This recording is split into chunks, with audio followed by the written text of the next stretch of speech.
विर्व्यासे महिदेवाहितञ्जदायुः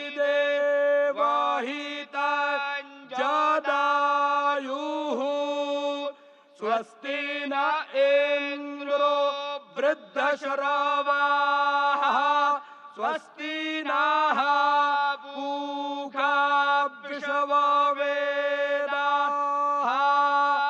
स्वस्ति नस्तार्क्ष्यो अरिष्टानेमिः स्वस्ति नो बृहस्पतिर्दधातु सुशान्तिर्भवतु।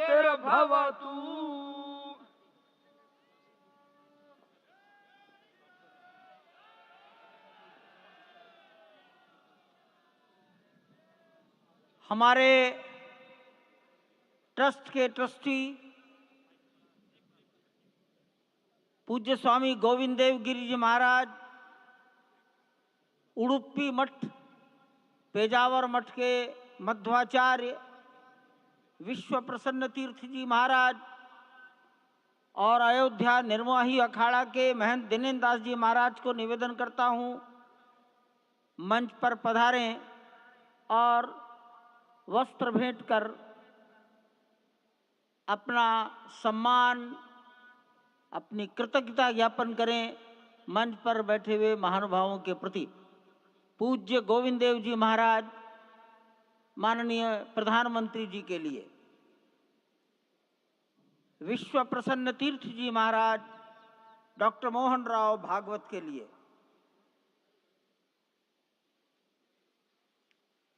महंत दिनेन्द्र दास जी महाराज, माननीय मुख्यमंत्री योगी जी के लिए वस्त्र मालूम है उनको मालूम है।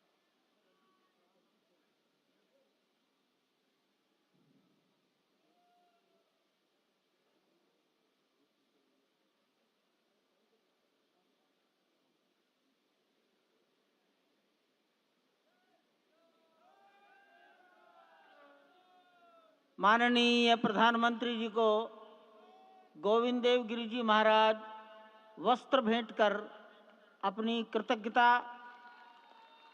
प्रधानमंत्री जी के प्रति अपना सम्मान प्रकट कर रहे हैं। अन्य महानुभाव सम्मानार्थ खड़े हैं। पेजावर स्वामी जी माननीय डॉक्टर मोहन राव जी को,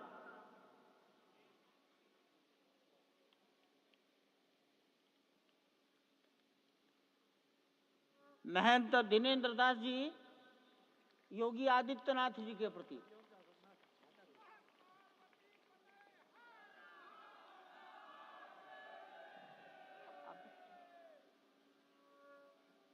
योगी आदित्यनाथ, मैं दिनेन्द्र दास जी, यही है।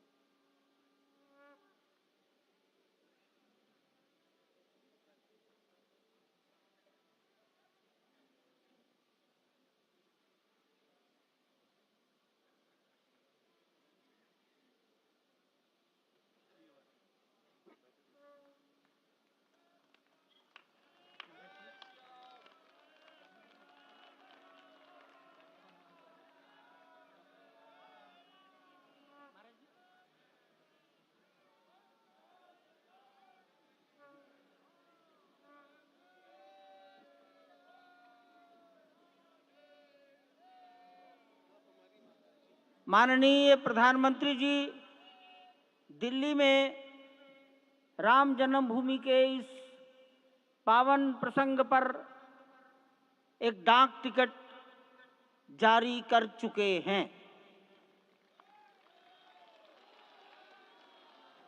उत्तर प्रदेश सरकार की ओर से योगी आदित्यनाथ जी महाराज, माननीय मुख्यमंत्री,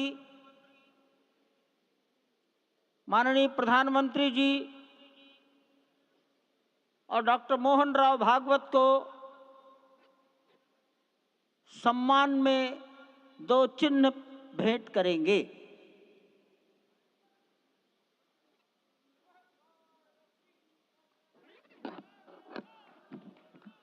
ये राम जन्मभूमि मंदिर के चांदी के 2 बड़े मॉडल हैं।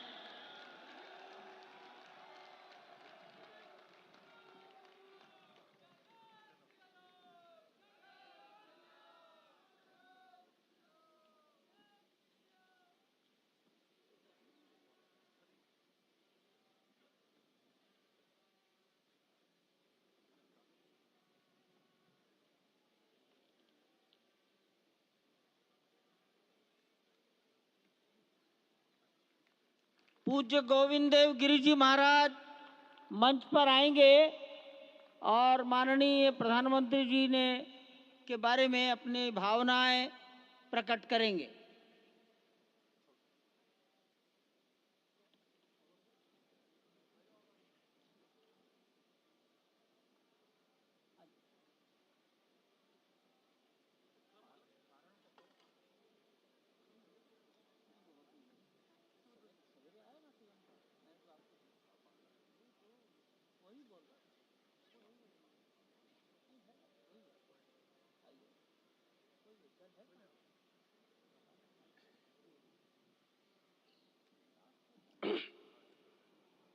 आपदामपहर्तारं दातारं सर्वसंपदां लोकाभिरामं श्रीरामं भूयो भूयो नमाम्यहम्।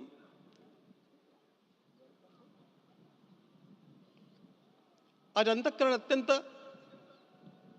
उल्लास से, समाधान से और कृतज्ञता से भरा हुआ है। हमारा संपूर्ण राष्ट्र और पूरा विश्व भी आज भगवान श्री राम की प्रतिष्ठा से आलोकित होने का पर्व आरंभ हो चुका है।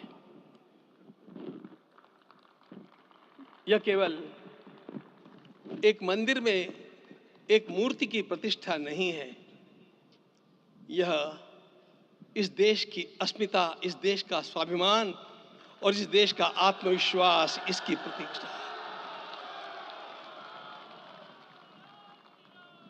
500 वर्षों की प्रतीक्षा के पश्चात यह संभव हो सका।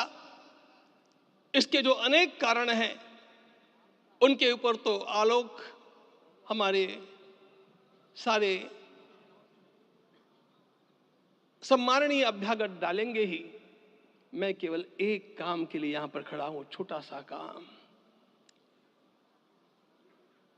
कारण तो अनेक होते हैं, लेकिन अनेक कारण मिलते मिलते आखिर वे एक विशिष्ट स्तर तक पहुंच जाते हैं और उस स्तर पर कोई महापुरुष हम लोगों को उपलब्ध होता है और उस विभूति के कारण युग परिवर्तित हो जाता है। इस प्रकार का परिवर्तन लाने के लिए अपने जीवन को साधना पड़ता है और इस प्रकार जीवन साधने वाले हमारे इस देश की परंपरा के अनेक महान रत्नों में आज हम लोगों को समय की आवश्यकता, युग की आवश्यकता, सनातन के अंतःकरण की आवश्यकता के रूप में हमारे सम्माननीय प्रधानमंत्री जी प्राप्त हुए हैं।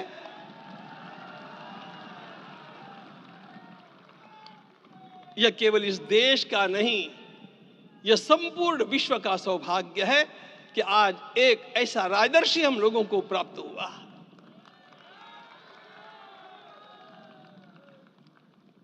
आपके मंगल हाथों से आज प्रतिष्ठा होने की बात थी, वह स्वाभाविक भी था, वो होना ही था मित्रों। लेकिन मुझे इस बात का आश्चर्य हुआ जब मुझे लगभग 20 दिन पूर्व समाचार मिले कि माननीय प्रधानमंत्री जी को इस प्रतिष्ठा के लिए स्वयं अपने लिए क्या क्या अनुष्ठान करके सिद्ध करना चाहिए, स्वयं को उसकी नियमावली आप लिख करके भेजें।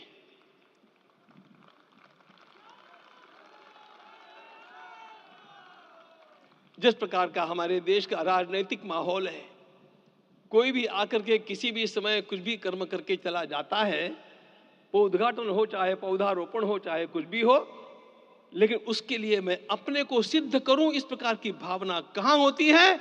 यदि किसी ने पूछा तो मैं कहूंगा कि यहां होती है।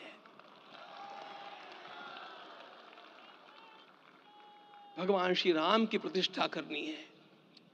भारतीय जीवनादर्शों के सर्वोच्च आदर्श भगवान श्री राम है और इन समस्त जीवनादर्शों की प्रतिष्ठा करने के समान ही यहां की प्रतिष्ठा रही है। इसलिए एक महान विभूति को ऐसे लगा कि मैं अपने को भी साधूं।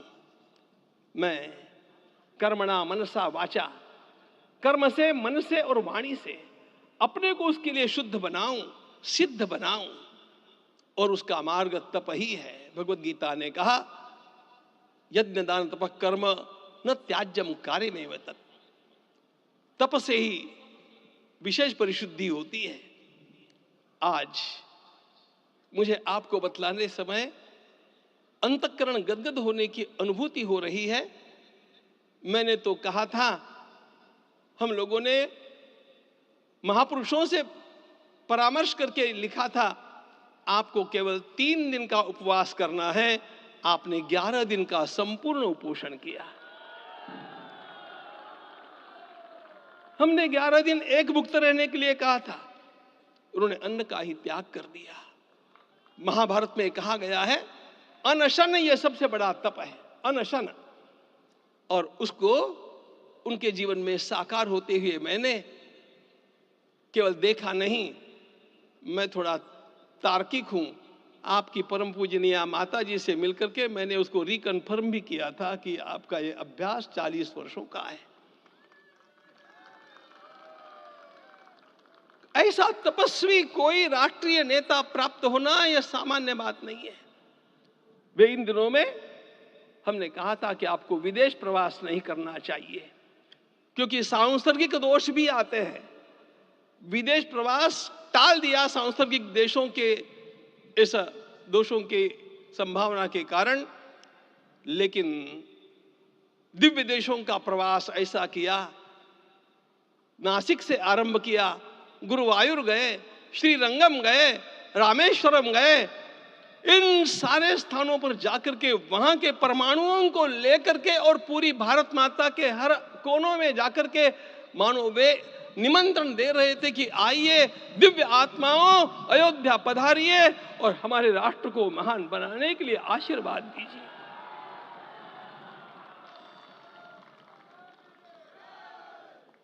हमने केवल कहा था 3 दिनों तक आपको भूमि शयन करना चाहिए।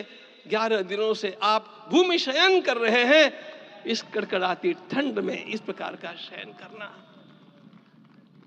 मित्रों, ब्रह्मा जी ने सृष्टि को निर्माण किया। उस समय उन्होंने एक शब्द को सुना था। भारत की संस्कृति का सबसे मूल शब्द है तप, तप इति। हमारे पूज्य गुरुदेव के गुरुदेव परम गुरु कहा करते थे, कांची के परमाचार्य जी महाराज, तपश्चर। मैं जब भी उनसे मिलता था वे कहते थे तपश्चर। आज तप की कमी हो गई है और उस तप को हमने साकार आप में देखा। मुझे इस परंपरा को देखते हुए केवल एक राजा याद आता है जिसमें यह सब कुछ था, और उस राजा का नाम छत्रपति शिवाजी महाराज। छत्रपति शिवाजी महाराज। मित्रों, लोगों को पता नहीं है शायद, वे स्वयं जब मल्लिकार्जुन के दर्शन के लिए श्री शैलम के ऊपर गए, 3 दिन का उपवास किया, 3 दिन शिव मंदिर में रहे, और महाराज ने कहा कि मुझे राज्य नहीं करना है, मुझे संन्यास लेना है, मैं शिव जी की आराधना के लिए जन्मा हूं, मुझे संन्यास लेना है, मुझे वापस मत ले जाइए। इतिहास का वो बड़ा विलक्षण प्रसंग है। उस प्रसंग में उनके सारे ज्येष्ठ मंत्रियों ने उनको समझाया और लौटा करके लाया कि यह भी आपका कार्य भगवत सेवा ही है। आज हम लोगों को उसी प्रकार के एक महापुरुष ऐसे प्राप्त हुए हैं जिसको भगवती जगदम्बा ने स्वयं हिमालय से लौटा करके भेज दिया कि जाओ भारत माता की सेवा करो। तुम्हें भारत माता की सेवा करनी है। मैं अपने को कभी श्रद्धा रखने के बारे में भावुक नहीं पाता हूं, लेकिन कुछ स्थान ऐसे होते हैं जहां पर आदर के साथ अपना मस्तक अपने आप झुक जाता है। ऐसा एक स्थान हम लोगों को उच्च पदस्थ इस राजर्षि ने जब दिखाया तो मुझे छत्रपति शिवाजी महाराज के गुरु समर्थ रामदास स्वामी महाराज की याद आ गई। उन्होंने शिवाजी का वर्णन किया, निश्चयाचा महामेरु, निश्चयाचा महामेरु, बहुत जनासी आधारू, अखंड स्थितिता निर्धारू, श्रीमंत योगी, श्रीमंत योगी, श्रीमंत योगी। हम लोगों को आज एक श्रीमंत योगी प्राप्त हुआ। आज मैं यहां पर केवल इसलिए खड़ा हूं कि इतने तपस्या के पश्चात इन सारे महात्माओं की अनुमति लेकर के और उनके आशीर्वाद लेकर के उनका यह तप पूर्ण करने के लिए, उसकी सांगता के लिए उनको चरणामृत दिया जा रहा है। आप सबकी सहमति हो तो आप सब लोग ओंकार का घोष करके मुझे सहमति दें।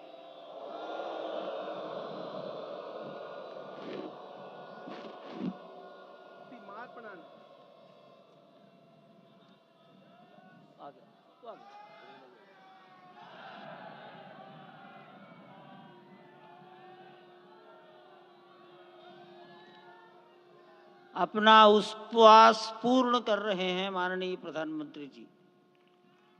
11 दिवसीय उपवास को वो पूर्ण कर रहे हैं।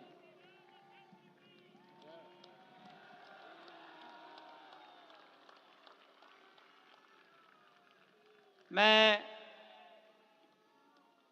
श्री राम जन्मभूमि तीर्थ क्षेत्र के अध्यक्ष पूज्य महंत नृत्य गोपाल दास जी महाराज,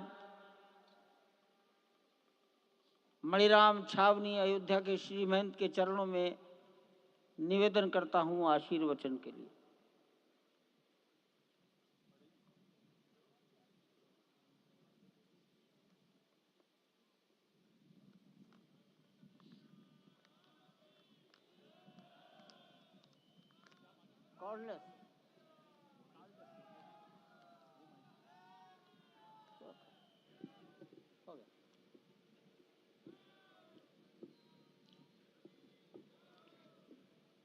श्री सीताराम जी महाराज की जय।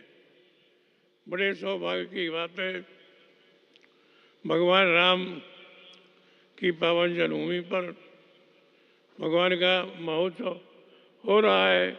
इससे बढ़कर के और क्या बात हो सकती है। वास्तव में भगवान की लीला ऐसी है कि इसका वर्णन नहीं किया जा सकता है। इसलिए हम सभी लोग भगवान राम की पावन जन्मभूमि पर हृदय से अपना स्नेह, अपनी श्रद्धा समर्पित करते हैं। माननीय मुख्यमंत्री योगी आदित्यनाथ जी महाराज।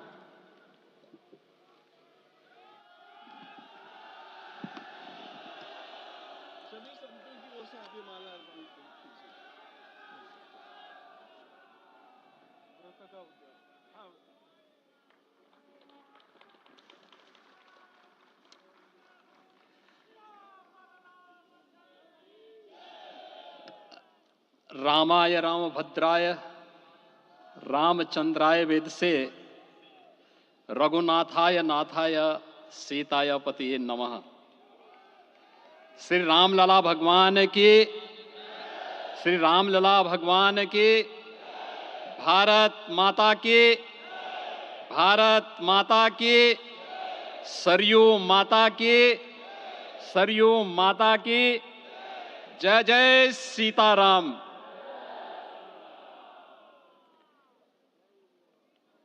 रामोत्सव के आज के इस कार्यक्रम के मुख्य अतिथि दुनिया के सबसे लोकप्रिय राजनेता, भारत के माननीय प्रधानमंत्री आदरणीय श्री नरेंद्र मोदी जी, राष्ट्रीय स्वयंसेवक संघ के माननीय सरसंघ चालक श्रद्धेय डॉक्टर मोहन भागवत जी, प्रदेश की माननीय राज्यपाल श्रीमती आनंदीबेन पटेल जी, श्री राम जन्मभूमि तीर्थ क्षेत्र न्यास के अध्यक्ष पूज्य महंत नृत्य गोपाल दास जी, श्री राम जन्मभूमि तीर्थ क्षेत्र न्यास के कोषाध्यक्ष पूज्य स्वामी गोविंद देव गिरी जी, महासचिव सम्मान्य श्री चंपत राय जी, देश के कोने कोने से यहां पर पधारे पूज्य संतजन, अपने अपने क्षेत्र के नेतृत्व देने वाले सभी उपस्थित महानुभाव, रामोत्सव के इस पावन पर्व के अवसर पर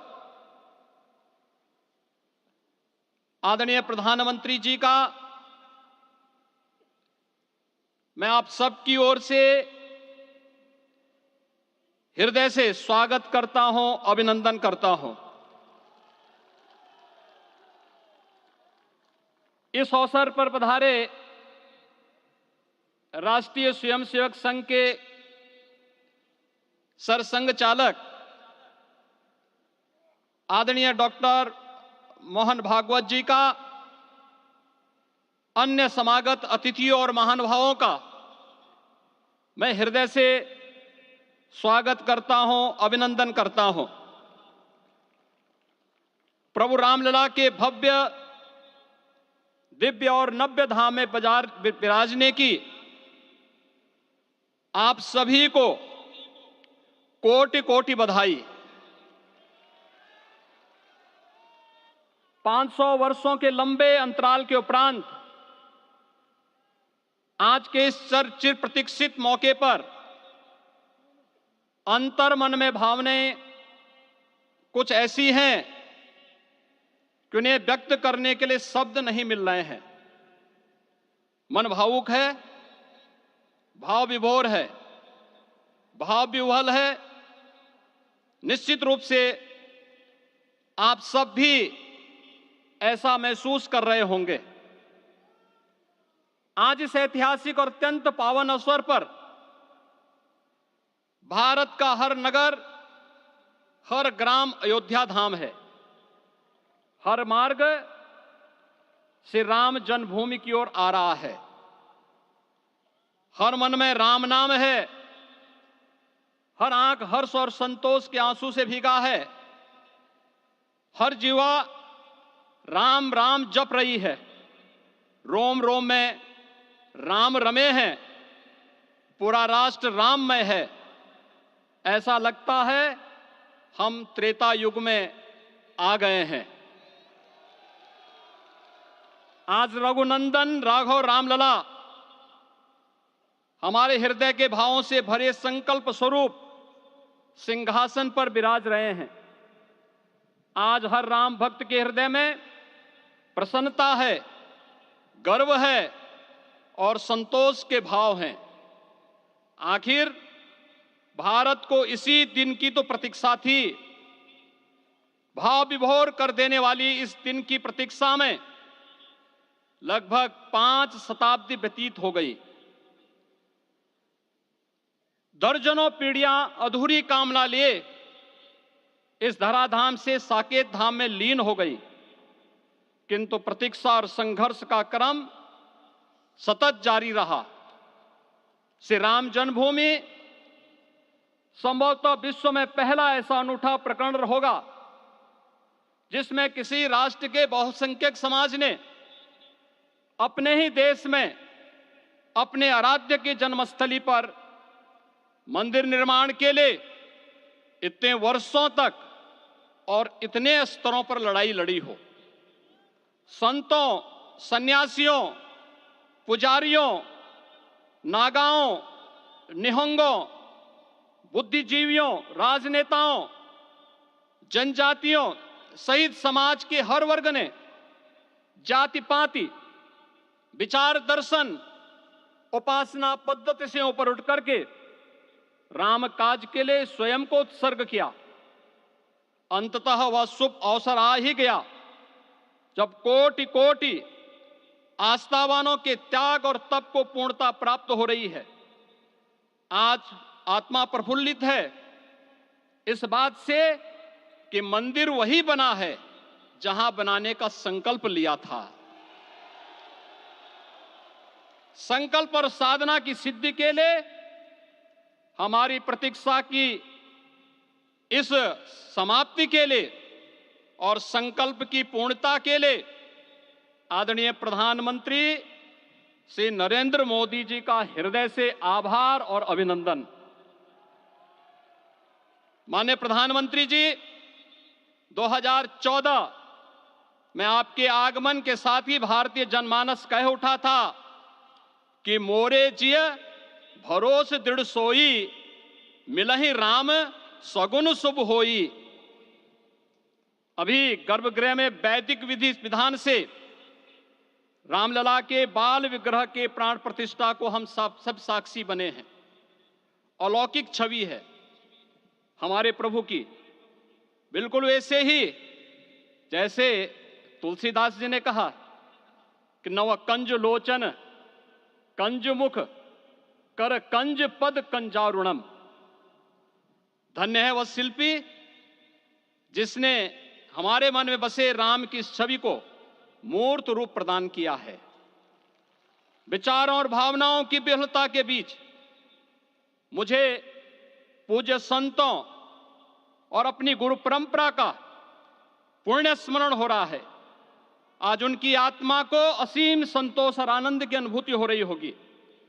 जिन परंपराओं की पीढ़ियां श्री राम जन्मभूमि मुक्ति यज्ञ में अपनी आहुति दे चुकी है, उनकी पावन स्मृतियों को मैं यहां पर कोटि कोटि नमन करता हूं। श्री राम जन्मभूमि महायज्ञ न केवल सनातन आस्था और विश्वास की परीक्षा का काल रहा, बल्कि संपूर्ण भारत को एकात्मता के सूत्र में बांधने के लिए राष्ट्र की सामूहिक चेतना जागरण के ध्येय में भी सफल सिद्ध हुआ है। सदियों के बाद भारत में हो रहे इस चिर प्रतीक्षित नवविवाह को देख अयोध्या समेत पूरा भारत का वर्तमान आनंदित हो उठा है। भाग्यवान है हमारी पीढ़ी जो इस राम काज के साक्षी बन रहे हैं, और उससे भी बड़भागी हैं वो जिन्होंने सर्वस्व इस राम काज के लिए समर्पित किया है और करते चले जा रहे हैं। जिस अयोध्या को अवनी की अमरावती और धरती का वैकुंठ कहा गया, वह सदियों तक अभिषिप्त थी, उपेक्षित रही, सुनियोजित तिरस्कार झेलती रही। अपनी ही भूमि पर सनातन आस्था पद्दलित होती रही, चोटिल होती रही, किंतु राम का जीवन हमें संयम की शिक्षा देता है और भारतीय समाज ने संयम बनाए रखा। लेकिन हर एक दिन के साथ ही हमारा संकल्प और भी दृढ़ होता गया, और आज देखिए पूरी दुनिया अयोध्या के वैभव को निभा रही है। हर कोई अयोध्या आने को आतुर है। आज अयोध्या में त्रेतायुगीन वैभव उतर आया है, दिख रहा है। यह धर्मनगरी विश्व की सांस्कृतिक राजधानी के रूप में प्रतिष्ठित हो रही है। पूरा विश्व दिव्य और भव्य अयोध्या का साक्षात्कार कर रहा है। आज जिस सुनियोजित एवं तीव्र गति से अयोध्यापुरी का विकास हो रहा है, वह प्रधानमंत्री जी के दृढ़ संकल्प, इच्छा शक्ति और दूरदर्शिता के बिना संभव नहीं था। कुछ वर्ष पहले कल्पना से परे था कि अयोध्या में एयरपोर्ट होगा, यहां के नगर के भीतर 4 लेन की सड़कें होंगी, सरयू जी में क्रूज चलेंगे, अयोध्या की खोई गरिमा वापस आएगी। लेकिन मित्रों, डबल इंजन की सरकार के प्रयास से आज आप सबके सहयोग से यह सब साकार हुआ है। सांस्कृतिक अयोध्या, आयुष्मान अयोध्या, स्वच्छ अयोध्या, सक्षम अयोध्या, सुरम्य अयोध्या, सुगम्य अयोध्या, दिव्य अयोध्या और भव्य अयोध्या के रूप में पुनरुद्धार के लिए हजारों करोड़ रुपए वर्तमान में यहां पर भौतिक विकास के लिए लग रहे हैं। राम जी की पेड़ी, नया घाट, गुप्तार घाट, ब्रह्मकुंड, भरत कुंड, सूरज कुंड, विभिन्न कुंडों के कायाकल्प, संरक्षण, संचालन, रखरखाव के कार्य हो रहे हैं। रामायण परंपरा की कल्चरल मैपिंग कराई जा रही है। राम वनगमन पथ पर रामायण वीथिका का निर्माण हो रहा है।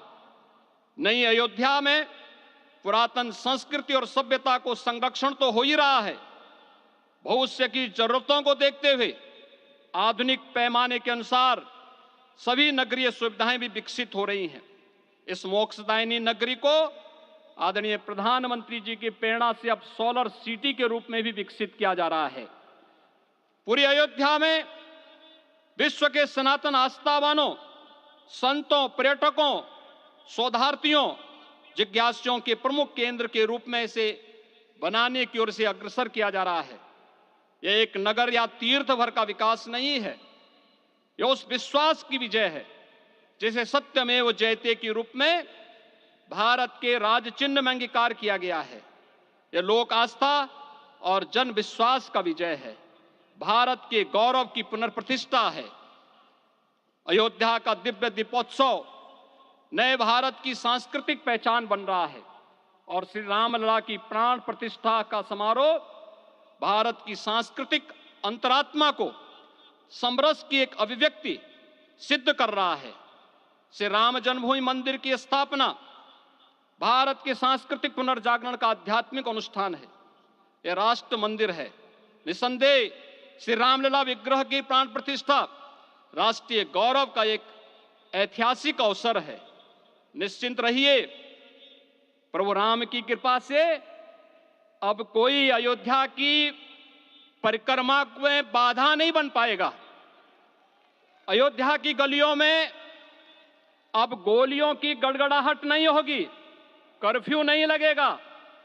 अपितु यहां दीपोत्सव, रामोत्सव और यहां की गलियों में श्री राम नाम संकीर्तन से यहां की गलियां गुंजायमान होंगी, क्योंकि अवधपुरी का मैं रामलला का विराजना राम राज्य की स्थापना की उद्घोषणा भी है। राम राज्य बैठे त्रिलोका, हर्षित भये गए सब शोका। राम राज्य भेदभाव रहित समृद्ध समाज का द्योतक है और हमारे यशस्वी प्रधानमंत्री जी की नीतियों, विचारों और योजनाओं का आधार है। भव्य दिव्य राम जन्मभूमि मंदिर के स्वप्न को साकार रूप देने में योगदान देने वाले सभी वास्तुविदों, अभियंताओं, शिल्पियों और श्री राम जन्मभूमि तीर्थ क्षेत्र न्यास के सभी पदाधिकारियों को हृदय से धन्यवाद। पुनः आप सभी को रामलला के विराजने की इस ऐतिहासिक पुण्य घड़ी की बधाई। आदरणीय प्रधानमंत्री जी, आदरणीय सरसंघ चालक जी, माननीय राज्यपाल महोदया और आप सभी महानुभावों का मैं एक बार फिर से हृदय से स्वागत और अभिनंदन करते हुए हम सब जो संकल्प पूर्वजों ने लिया था उसकी सिद्धि की भी सभी को बधाई देते हुए प्रभु के चरणों में एक बार पुनः नमन करते हुए पूरे प्रदेश और देशवासियों को आज के इस रामोत्सव के अवसर पर कोटि कोटि बधाई और अभिनंदन देते हुए अपनी वाणी को विराम देता हूं। जय जय सीताराम। राष्ट्रीय स्वयंसेवक संघ के सरसंघ चालक डॉक्टर मोहन राव भागवत जी।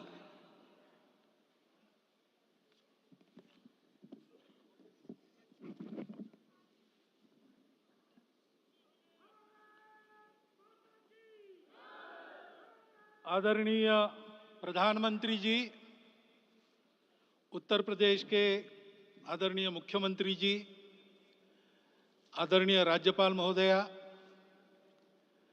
देश के आज विद्यमान सभी पंथ संप्रदायों का प्रतिनिधित्व करने वाले हमारे संत, ऋषि, आचार्य गण और समाज के सब स्तरों का प्रतिनिधित्व करने वाले निमंत्रित महानुभाव,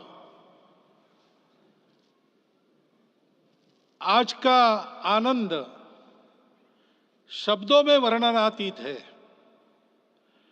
और उसके वर्णन करने का प्रयास इसके पहले के वक्तव्यों में अच्छा हो गया है। ये भी बता दिया गया है और हम जानते भी हैं कि आज अयोध्या में रामलला के साथ भारत का स्व लौट के आया है।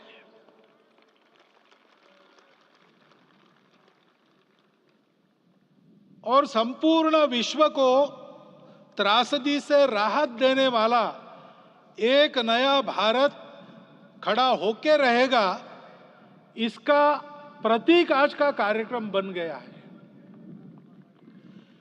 ऐसे समय में आपके उत्साह का, आपके आनंद का वर्णन कोई नहीं कर सकता। हम यहां पर अनुभव कर रहे, पूर्ण देश में यही वातावरण है। छोटे छोटे मंदिर के सामने दूरदर्शन पर इस कार्यक्रम को सुनने वाले हमारे समाज के करोड़ों बंधु वहां पहुंच न पाए, ऐसे घर घर के हमारे नागरिक सज्जन, माता भगिनी सब भाव विभोर है, सब में आनंद है, सब में उत्साह है।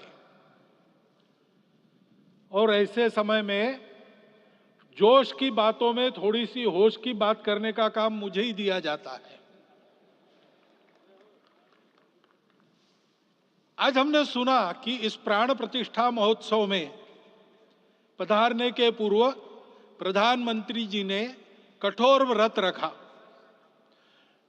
जितना कठोर व्रत रखने को कहा था, उससे कई गुना अधिक कठोर व्रताचरण उन्होंने किया। मेरे पुराना उनसे परिचय है, मैं जानता हूं वो तपस्वी है ही, परंतु वो अकेले तप कर रहे हैं, हम क्या करेंगे। अयोध्या में रामलला आए, अयोध्या से बाहर क्यों गए थे? रामायण में क्यों गए थे बाहर? तो अयोध्या में कलह हुआ। अयोध्या उस पुरी का नाम है जिसमें कोई द्वंद्व नहीं, जिसमें कोई कलह नहीं, जिसमें कोई दुविधा नहीं। वो हुआ 14 वर्ष वनवास में गए। वो सब ठीक होने के बाद दुनिया के कलह को मिटा के वापिस आए। आज रामलला वापस फिर से आए हैं 500 साल के बाद। जिनके त्याग, तपस्या, प्रयासों से ये सोने का दिन आज हम देख रहे, सुवर्ण दिवस देख रहे, उनका स्मरण प्राण प्रतिष्ठा के संकल्प में हम लोगों ने कहा, आपने सुना होगा, स्मरण किया। उनकी तपस्या को, उनके त्याग को, उनके परिश्रम को शत बार, सहस्त्र बार, कोटि बार नमन है।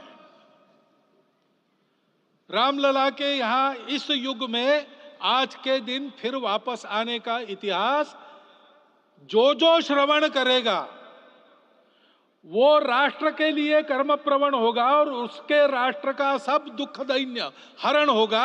ऐसे इस इतिहास का सामर्थ्य है।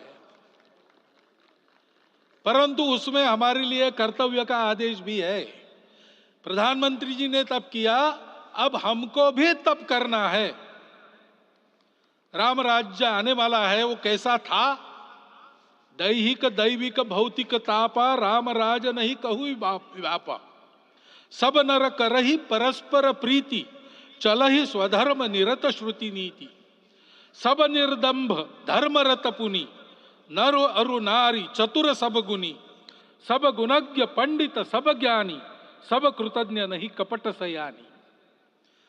राम राज्य के सामान्य नागरिकों का जो वर्णन है, हम भी इस गौरवमय भारतवर्ष की संतानें हैं।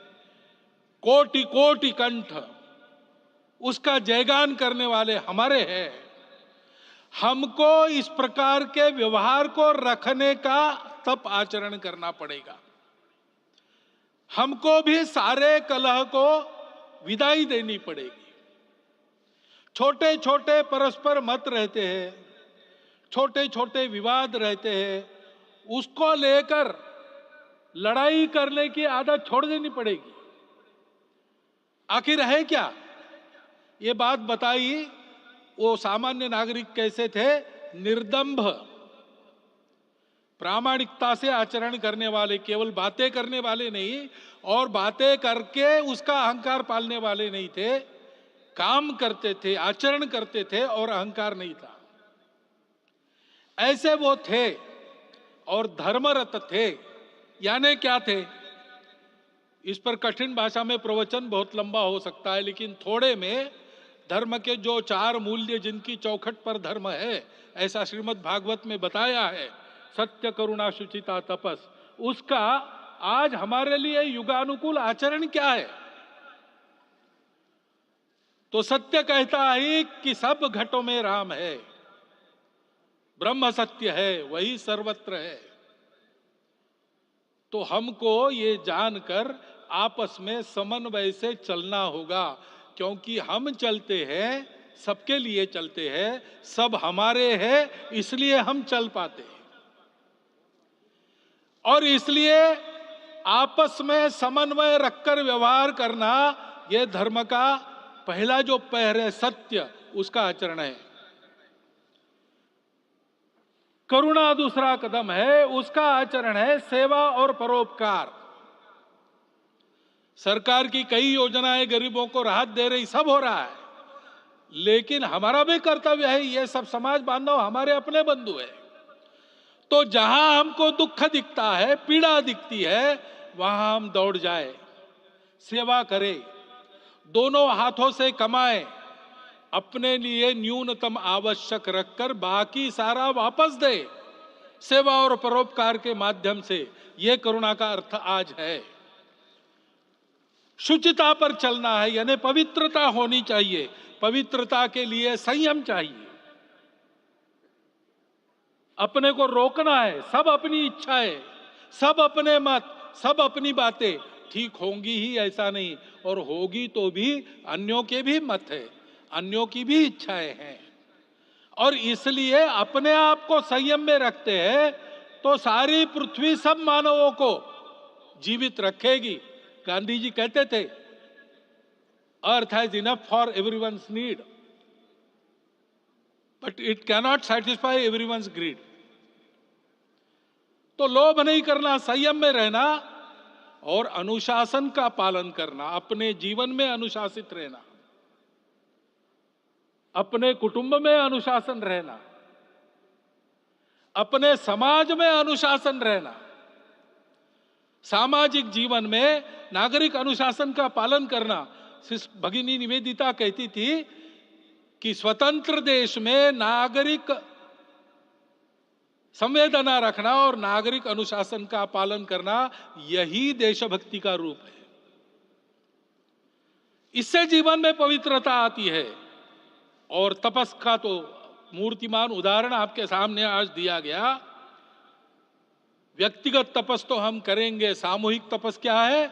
संगच्छध्वम संवदध्वम संवो मनांसी जानता। हम साथ चलेंगे, बोलेंगे आपस में, उसमें से एक सहमति का संवाद निकालेंगे, एक ही भाषा बोलेंगे, वो वाणी मन वचन कर्म समन्वित होगा और मिलके चलेंगे, अपने देश को विश्वगुरु बनाएंगे। ये तपस हम सबको करना है। 500 वर्षों तक अनेक पीढ़ियों ने लगकर परिश्रम करके, प्राणों का बलिदान देके, खून पसीना बहाकर आज ये आनंद का दिन सारे राष्ट्र को उपलब्ध करा दिया। उन सबके प्रति हमारे मन में कृतज्ञता है। मैं यहां बैठता हूं तो मेरे मन में विचार आता है कि मुझे बिठाया, मैंने क्या किया? वो तो जो उन्होंने किया उसका प्रतिनिधि भी मुझे बनाया गया है। उस प्रतिनिधि के नाते मैं ये अवदान स्वीकार करता हूं और उन्हीं को अर्पण करता हूं।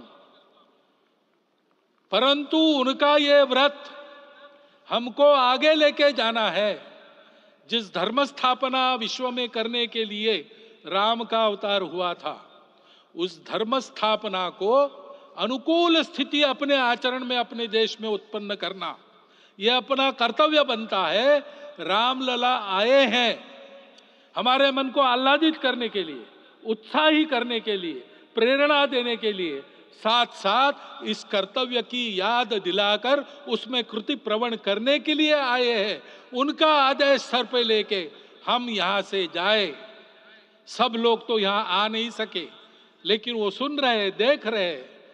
अभी इसी क्षण से इस व्रत का पालन हम करेंगे तो मंदिर निर्माण पूरे होते होते विश्व गुरु भारत का निर्माण भी पूरा हो जाएगा। इतनी क्षमता हम सबकी है। इसका मैं एक बार स्मरण देता हूं, आप सबको धन्यवाद देता हूं और मेरे 4 शब्द समाप्त करता हूं। भारत के यशस्वी प्रधानमंत्री माननीय नरेंद्र भाई मोदी जी अपने मनोभाव प्रकट करेंगे।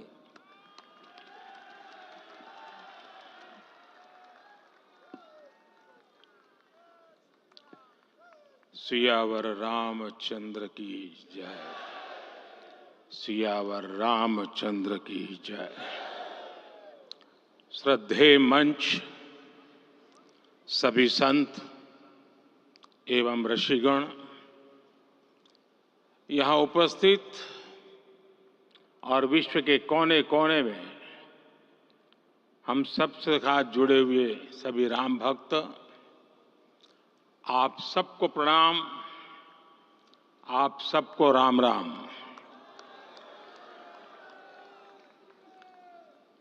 आज हमारे राम आ गए हैं।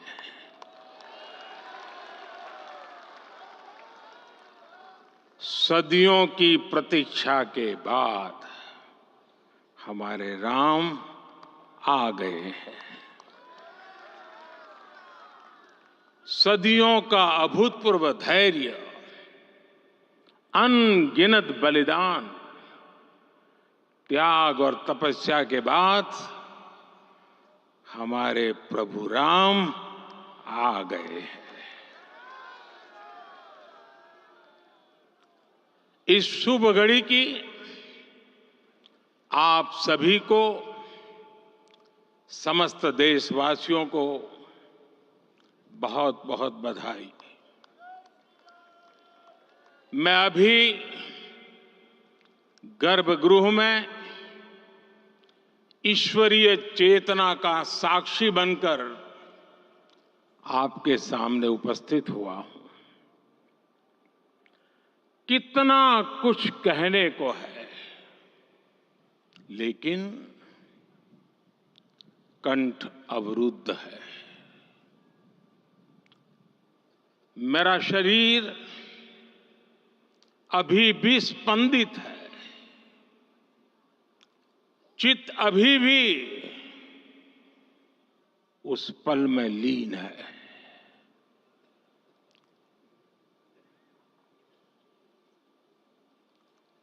हमारे रामलला अब टेंट में नहीं रहेंगे।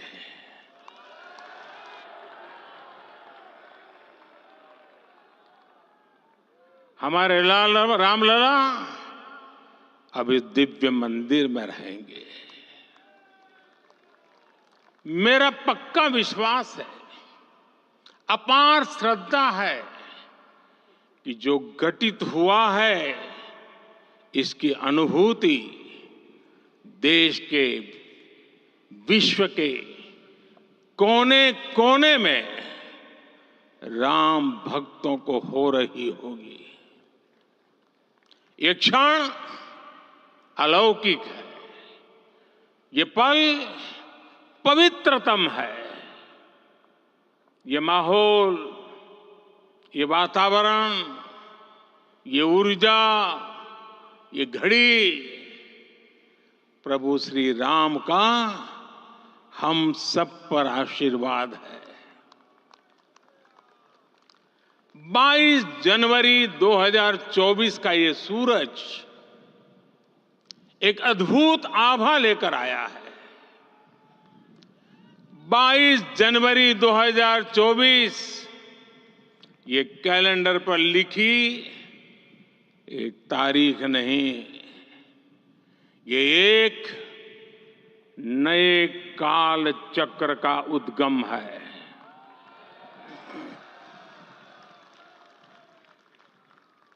राम मंदिर के भूमि पूजन के बाद से प्रतिदिन पूरे देश में उमंग और उत्साह बढ़ता ही जा रहा था।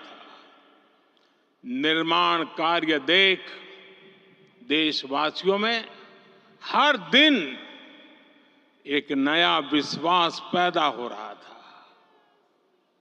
आज हमें सदियों के उस धैर्य की धरोहर मिली है। आज हमें श्री राम का मंदिर मिला है। गुलामी की मानसिकता को तोड़कर उठ खड़ा हो राष्ट्र। अतीत के हर दंश से हौसला लेता हुआ राष्ट्र ऐसे ही नव इतिहास का सृजन करता है।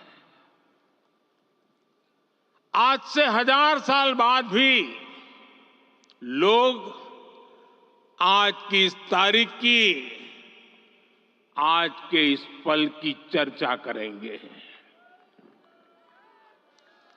और ये कितनी बड़ी राम कृपा है कि हम सब इस पल को जी रहे हैं, इसे साक्षात घटित होते देख रहे हैं।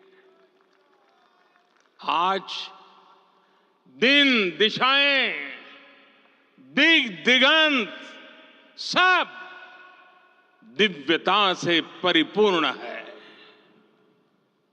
ये समय सामान्य समय नहीं है। ये काल के चक्र पर सर्वकालिक शाही से अंकित हो रही अमिट स्मृति रेखाएं हैं।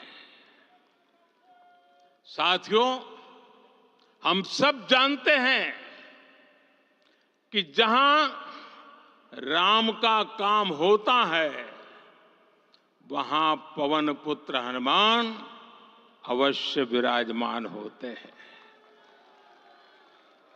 इसलिए मैं राम भक्त हनुमान और हनुमान गढ़ी को भी प्रणाम करता हूं। मैं माता जानकी, लक्ष्मण जी, भरत, शत्रुघ्न सबको नमन करता हूं। मैं पावन अयोध्यापुरी और पावन सरयू को भी प्रणाम करता हूं। मैं इस पल दैवीय अनुभव कर रहा हूं कि जिनके आशीर्वाद से ये महान कार्य पूरा हुआ है। वे दिव्य आत्माएं, वे दैवीय विभूतियां भी इस समय हमारे आसपास उपस्थित है। मैं इनसे भी दिव्य चेतनाओं को भी कृतज्ञता पूर्वक नमन करता हूं। मैं आज प्रभु श्री राम से क्षमा याचना भी करता हूं। हमारे पुरुषार्थ, हमारे त्याग, तपस्या में कुछ तो कमी रह गई होगी कि हम इतनी सदियों तक ये कार्य कर नहीं पाए। आज वो कमी पूरी हुई है।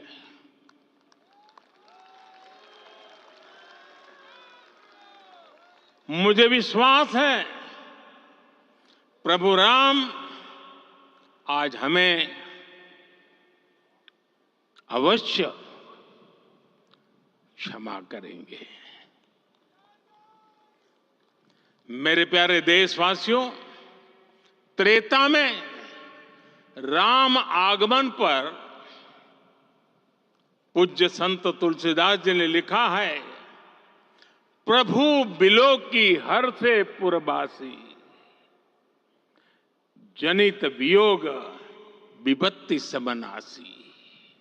अर्थात प्रभु का आगमन देकर ही सब अयोध्यावासी, समग्र देशवासी हर्ष से भर गए। लंबे वियोग से जो आपत्ति आई थी उसका अंत हो गया। उस कालखंड में तो वो वियोग केवल 14 वर्षों का था, तब भी इतना असह्य था। इस युग में तो अयोध्या और देशवासियों ने सैकड़ों वर्षों का वियोग सहा है। हमारी कई कई पीढ़ियों ने वियोग सहा है। भारत के तो संविधान में उसकी पहली प्रति में भगवान राम विराजमान है। संविधान के अस्तित्व में आने के बाद भी दशकों तक प्रभु श्री राम के अस्तित्व को लेकर कानूनी लड़ाई चली। मैं आभार व्यक्त करूंगा भारत की न्यायपालिका का, जिसने न्याय की लाज रख ली।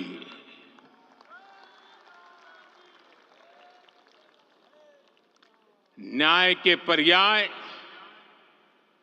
प्रभु राम का मंदिर भी न्यायबद्ध तरीके से ही बना। साथियों, आज गांव-गांव में एक साथ कीर्तन संकीर्तन हो रहे हैं। आज मंदिरों में उत्सव हो रहे हैं, स्वच्छता अभियान चलाए जा रहे हैं।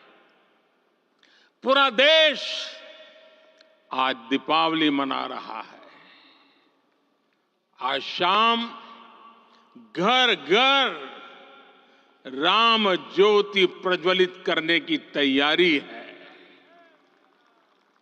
कल मैं श्री राम के आशीर्वाद से धनुषकोडी में राम सेतु के आरंभ बिंदु अरिचल मुनाई पर था। जिस घड़ी प्रभु राम समुद्र पार करने निकले थे, वो एक पल था जिसने काल चक्र को बदला था। उस भावमय पल को महसूस करने का मेरा ये विनम्र प्रयास था। वहां पर मैंने पुष्प वंदना की। वहां मेरे भीतर एक विश्वास जगा कि जैसे उस समय काल चक्र बदला था, उसी तरह अब काल चक्र फिर बदलेगा और शुभ दिशा में बढ़ेगा। अपने 11 दिन के व्रत अनुष्ठान के दौरान मैंने उन स्थानों का चरण स्पर्श करने का प्रयास किया जहां प्रभु राम के चरण पड़े थे। चाहे वो नासिक का पंचवटी धाम हो, केरला का पवित्र त्रिपायर मंदिर हो, आंध्र प्रदेश में लेपाक्षी हो, श्रीरंगम में रंगनाथ स्वामी मंदिर हो, रामेश्वरम में श्री रामनाथ स्वामी मंदिर हो, या फिर धनुषकोडी। मेरा सौभाग्य है कि इसी पुनीत पवित्र भाव के साथ मुझे सागर से सरयू तक की यात्रा का अवसर मिला। सागर से सरयू तक हर जगह राम नाम का वही उत्सव भाव छाया हुआ है। प्रभु राम तो भारत की आत्मा के कण कण से जुड़े हुए हैं। राम भारतवासियों के अंतर मन में विराजे हुए हैं। हम भारत में कहीं भी किसी की अंतरात्मा को छुएंगे तो इस एकत्व की अनुभूति होगी और यही भाव सब जगह मिलेगा। इससे उत्कृष्ट, इससे अधिक देश को समायोजित करने वाला सूत्र और क्या हो सकता है। मेरे प्यारे देशवासियों, मुझे देश के कोने कोने में अलग अलग भाषाओं में रामायण सुनने का अवसर मिला है, लेकिन विशेषकर पिछले 11 दिनों में रामायण अलग अलग भाषा में अलग राज्यों से मुझे विशेष रूप से सुनने का मौका मिला। राम को परिभाषित करते हुए ऋषियों ने कहा है, रमन्ते यस्मिन् इति रामः, अर्थात जिसमें रम जाए वही राम है। राम लोक की स्मृतियों में, पर्वत से लेकर परंपराओं में सर्वत्र समाये हुए हैं। हर युग में लोगों ने राम को जिया है। हर युग में लोगों ने अपने अपने शब्दों में अपनी अपनी तरह से राम को अभिव्यक्त किया है और ये राम रस जीवन प्रवाह की तरह निरंतर बहता रहता है। प्राचीन काल से भारत के हर कोने के लोग राम रस का आचमन करते रहे हैं। राम कथा असीम है और रामायण भी अनंत है। राम के आदर्श, राम के मूल्य, राम की शिक्षाएं सब जगह एक समान है। प्रिय देशवासियों, आज इस ऐतिहासिक समय में देश उन व्यक्तित्वों को भी याद कर रहा है जिनके कार्य और समर्पण की वजह से आज हम ये शुभ दिन देख रहे हैं। राम के इस काम में कितने ही लोगों ने त्याग और तपस्या की पराकाष्ठा करके दिखाई है। उन अनगिनत राम भक्तों के, उन अनगिनत कार सेवकों के और उन अनगिनत संत महात्माओं के हम सब ऋणी हैं। साथियों, आज का ये अवसर उत्सवता का क्षण तो है ही, लेकिन इसके साथ ही यह क्षण भारतीय समाज की परिपक्वता के बोध का भी क्षण है। हमारे लिए ये अवसर सिर्फ विजय का नहीं, विनय का भी है। दुनिया का इतिहास साक्षी है कि कई राष्ट्र अपने ही इतिहास में उलझ जाते हैं।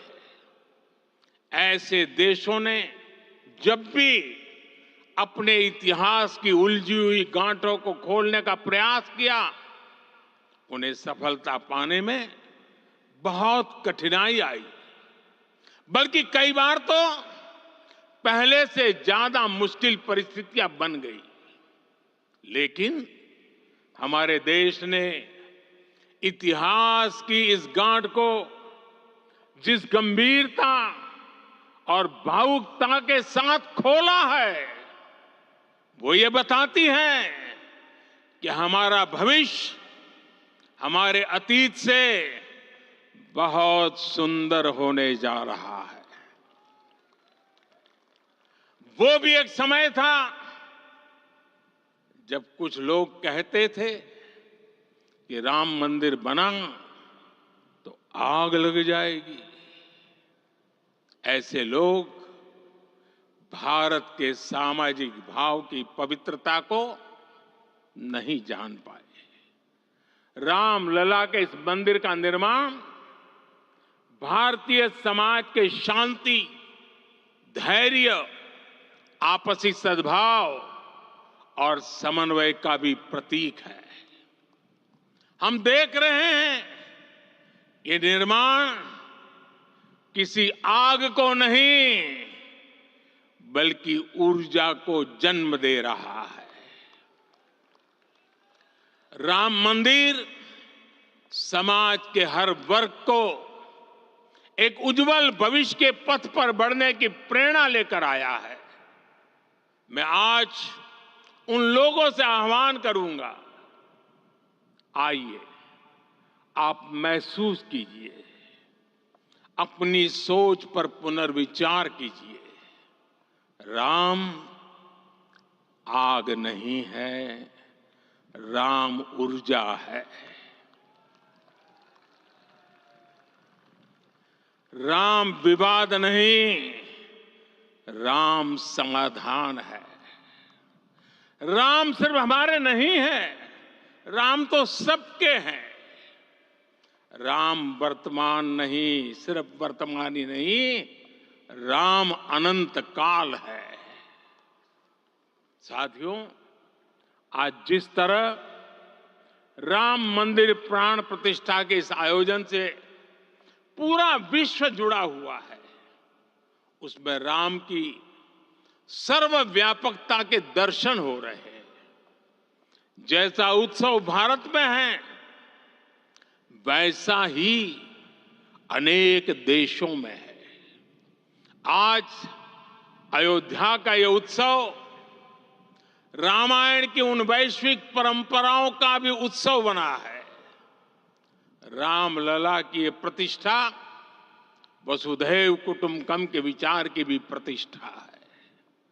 साथियों, आज अयोध्या में केवल श्री राम के विग्रह रूप की प्राण प्रतिष्ठा नहीं हुई है, ये श्री राम के रूप में साक्षात भारतीय संस्कृति के प्रति अटूट विश्वास की भी प्राण प्रतिष्ठा है। ये साक्षात मानवीय मूल्यों और सर्वोच्च आदर्शों की भी प्राण प्रतिष्ठा है। इन मूल्यों की, इन आदर्शों की आवश्यकता आज संपूर्ण विश्व को है। सर्वे भवन्तु सुखिनः, ये संकल्प हम सदियों से दोहराते आए हैं। आज उसी संकल्प को राम मंदिर के रूप में साक्षात आकार मिला है।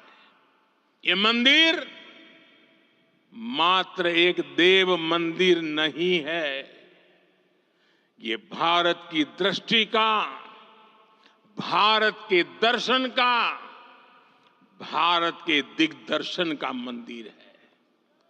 ये राम के रूप में राष्ट्र चेतना का मंदिर है। राम भारत की आस्था है, राम भारत का आधार है, राम भारत का विचार है, राम भारत का विधान है, राम भारत की चेतना है, राम भारत का चिंतन है, राम भारत की प्रतिष्ठा है, राम भारत का प्रताप है, राम प्रवाह है, राम प्रभाव है, राम नेति भी है, राम नीति भी है, राम नित्यता भी है, राम निरंतरता भी है, राम विभु है, विशद है, राम व्यापक है, विश्व है, विश्वात्मा है। और इसलिए जब राम की प्रतिष्ठा होती है तो उसका प्रभाव वर्षों या शताब्दियों तक ही नहीं होता, उसका प्रभाव हजारों वर्षों के लिए होता है।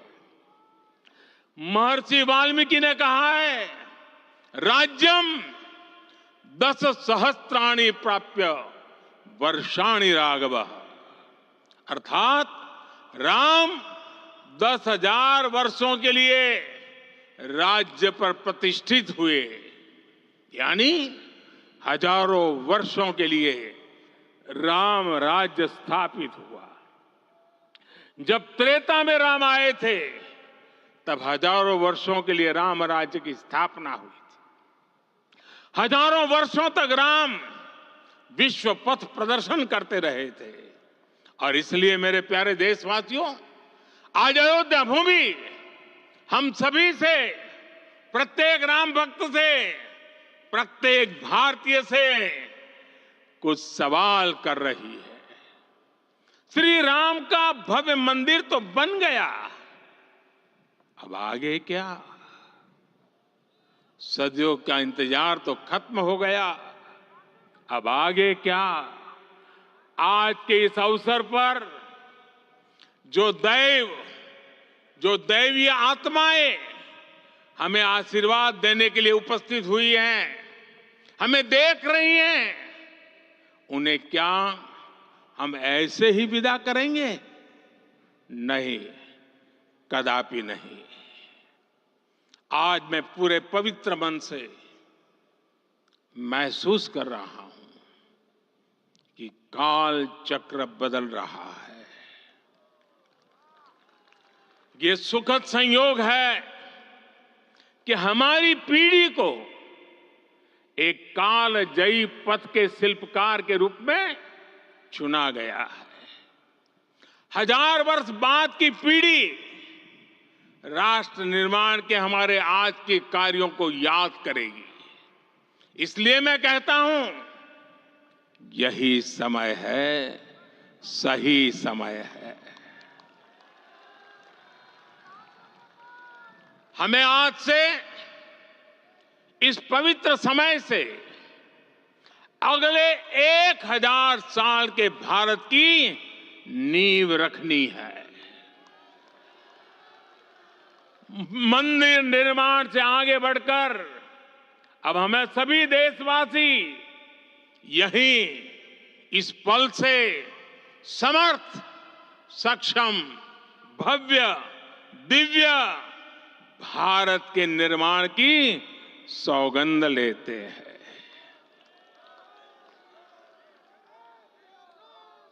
राम के विचार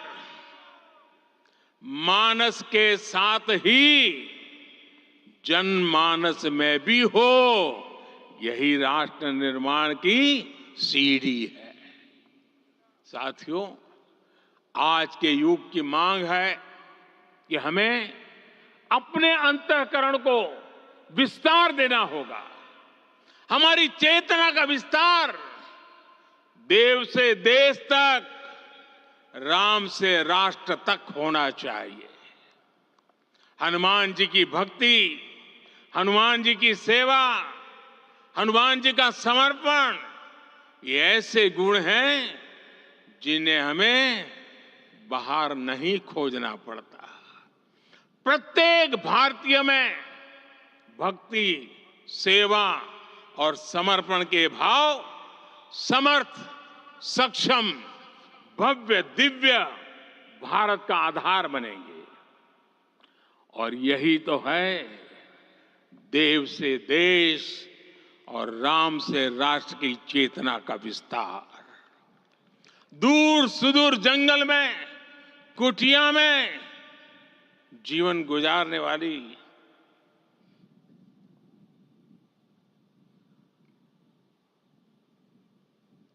मेरी आदिवासी मां शबरी का ध्यान आते ही अप्रतिम विश्वास जागृत होता है। मां शबरी तो कब से कहती थी, राम आएंगे।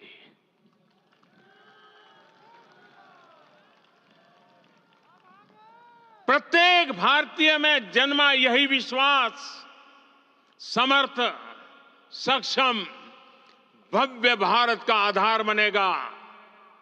और यही तो है देव से देश और राम से राष्ट्र की चेतना का विस्तार।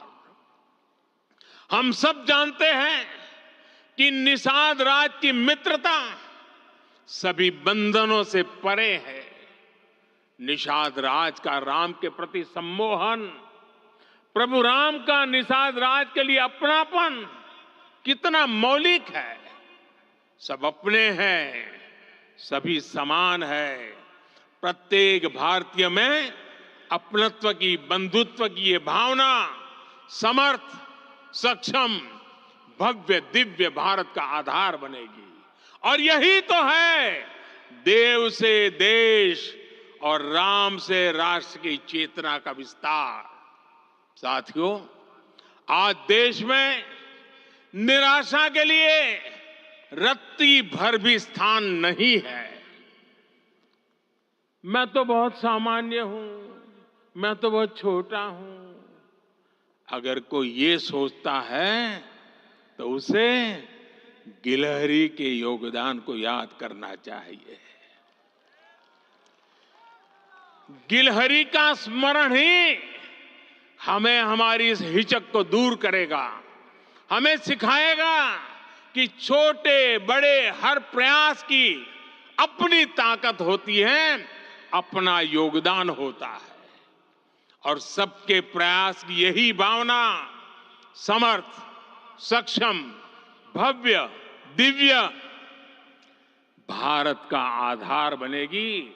और यही तो देव से देश और राम से राष्ट्र का, राष्ट्र की चेतना का विस्तार। साथियों, लंकापति रावण प्रकांड ज्ञानी थे, अपार शक्ति के धनी थे, लेकिन जटायु जी की मूल्य निष्ठा देखिए। वे महाबली रावण से भिड़ गए। उन्हें भी पता था कि वो रावण को परास्त नहीं कर पाएंगे, लेकिन फिर भी उन्होंने रावण को चुनौती दी। कर्तव्य की यही पराकाष्ठा समर्थ, सक्षम, भव्य, दिव्य भारत का आधार है। और यही तो है देव से देश और राम से राष्ट्र की चेतना का विस्तार। आइए हम संकल्प लें कि राष्ट्र निर्माण के लिए हम अपने जीवन का पल पल लगा देंगे। राम काज से राष्ट्र काज, समय का पल पल, शरीर का कण कण राम समर्पण को राष्ट्र समर्पण के ध्येय से जोड़ देंगे। मेरे देशवासियों, प्रभु श्री राम की हमारी पूजा विशेष होनी चाहिए। ये पूजा स्व से ऊपर उठ करके समष्टि के लिए होनी चाहिए। ये पूजा अहम से उठकर वयम के लिए होनी चाहिए। प्रभु को जो भोग चढ़ेगा वो विकसित भारत के लिए हमारे परिश्रम की पराकाष्ठा का प्रसाद भी होगा। हमें नित्य पराक्रम, पुरुषार्थ, समर्पण का प्रसाद प्रभु राम को चढ़ाना होगा। इनसे नित्य प्रभु राम की पूजा करनी होगी, तब हम भारत को वैभवशाली और विकसित बना पाएंगे। मेरे प्यारे देशवासियों, ये भारत के विकास का अमृत काल है। आज भारत युवा शक्ति की पूंजी से भरा हुआ है, ऊर्जा से भरा हुआ है। ऐसी सकारात्मक परिस्थितियां फिर न जाने कितने समय बाद बनेगी। हमें अब चूकना नहीं है, हमें अब बैठना नहीं है। मैं अपने देश के युवाओं से कहूंगा, आपके सामने हजारों वर्ष की परंपरा की प्रेरणा है। आप भारत की उस पीढ़ी का प्रतिनिधित्व करते हैं जो चांद पर तिरंगा लहरा रही है। वो 15 लाख किलोमीटर की यात्रा करके सूर्य के पास जाकर मिशन आदित्य को सफल बना रही है। जो आसमान में तेजस और सागर में विक्रांत का परचम लहरा रही है। अपनी विरासत पर गर्व करते हुए आपको भारत का नव प्रभात लिखना है। परंपरा की पवित्रता और आधुनिकता की अनंतता, दोनों ही पथ पर चलते हुए भारत समृद्धि के लक्ष्य तक पहुंचेगा। मेरे साथियों, आने वाला समय अब सफलता का है, आने वाला समय अब सिद्धि का है। ये भव्य राम मंदिर साक्षी बनेगा भारत के उत्कर्ष का, भारत के उदय का। ये भव्य राम मंदिर साक्षी बनेगा भव्य भारत के अभ्युदय का, विकसित भारत का। ये मंदिर सिखाता है कि अगर लक्ष्य सत्य प्रमाणित हो, अगर लक्ष्य सामूहिकता और संगठित शक्ति से जन्मा हो, तब उस लक्ष्य को प्राप्त करना असंभव नहीं है। ये भारत का समय है और भारत अब आगे बढ़ने वाला है। शताब्दियों की प्रतीक्षा के बाद हम यहां पहुंचे हैं। हम सब ने इस युग का, इस कालखंड का इंतजार किया है। अब हम रुकेंगे नहीं, हम विकास की ऊंचाई पर जाकर ही रहेंगे। इसी भाव के साथ रामलला के चरणों में प्रणाम करते हुए आप सभी को बहुत बहुत शुभकामनाएं। सभी संतों के चरणों में मेरे प्रणाम।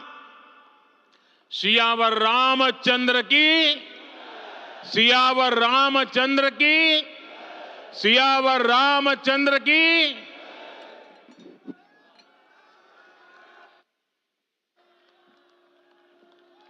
मैं आपसे निवेदन करूंगा, अभी थोड़ा आसन ग्रहण करिए। माननीय प्रधानमंत्री जी यहाँ से कुबेर टीला की ओर प्रस्थान करेंगे।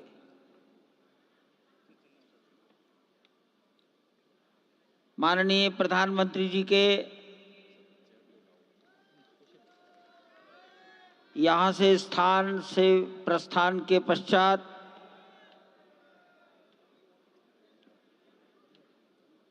हमारे महंत नृत्य गोपाल दास जी के शिष्यगणों से निवेदन करूंगा, मंच पर आकर उनको नीचे की ओर ले जाए।